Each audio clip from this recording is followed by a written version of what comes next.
কিছু আক্রমণ হচ্ছে।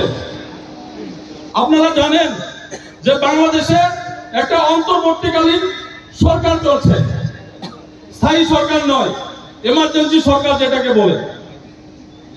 তো ওইখানে অন্তর্বর্তী সরকারের প্রধান উপদেষ্টা মোহাম্মদ ইউনূস আপনার সংখ্যালঘু সম্প্রদায়ের সকল সম্প্রদায়ের লোককে আশ্বাস দিলেও আপনারা দেখতে পাচ্ছেন যে সোশ্যাল মিডিয়াতে আমরা বাংলাদেশের চিত্রটা আমরা কিছু অন্য রকমই দেখতে পাচ্ছি, যে বাংলাদেশের সংখ্যালঘু সম্প্রদায়ের যারা আছে তাদেরকে সেফ করতে পারছে না। প্রত্যেকদিন প্রতিনিয়ত কোনো জায়গায় না কোনো জায়গায় মাইনরিটিদের উপর আক্রমণ হচ্ছে। তো আমি বলবো, আমরা ভারতবর্ষের ত্রিপুরা রাজ্যের মাইনরিটি, ওই বাংলাদেশের মাইনরিটি সম্প্রদায় ভাইদের উপর অত্যাচার আমাদের চেয়ে কেউ বেশি ব্যথিত হবে না, কারণ আমরা এই ত্রিপুরা রাজ্যের মাইনরিটি।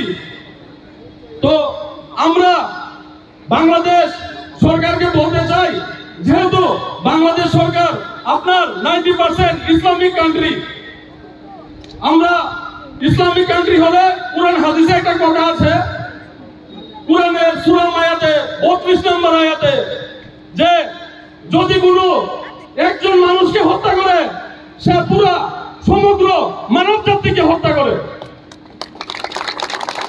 আমি আপনাদের মাধ্যমে বাংলাদেশ সরকারকে বলতে চাই যে আপনারা এই মাইনরিটিদের উপর অত্যাচার বন্ধ করুন।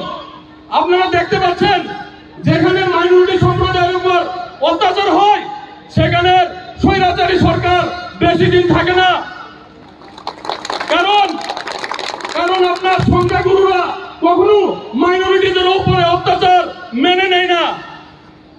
কিছু পার্সেন্টেজ একটা সমর্থন করলেও সংখ্যাগুরু যারা থাকে তারা কখনোই মাইনরিটিদের উপর অত্যাচারকে সমর্থন করে না।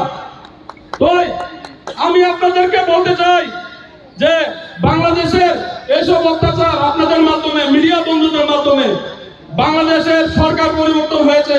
আপনারা দেখতে পাচ্ছেন শেখ হাসিনার সরকার পতনের পর নতুন ইমার্জেন্সি সরকার গঠন হয়েছে।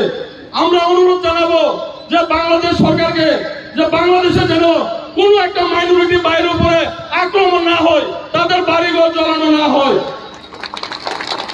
আমরা ভারতবর্ষের মুসলিমরা, আমরা ত্রিপুরা রাজ্যের মুসলমানরা আমাদের বাংলাদেশের সেই সমস্ত মাইনরিটি সম্প্রদায় ভাইদের সঙ্গে কনস্ট্যান্ট খাড়া থাকবো, মৃত্যু পর্যন্ত আমরা খাড়া থাকবো। আমাদেরকে পাবেন। আমরা যতক্ষণ পর্যন্ত বন্ধ হচ্ছে না বাংলাদেশে এসব অত্যাচার, আমরা আমাদের আন্দোলন চালিয়ে যাব।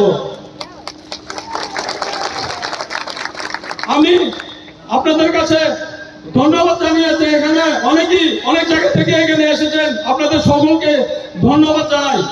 ধন্যবাদ জানিয়ে আমি আমার কথা এখানে শেষ করছি। মহারাজা লং লিভ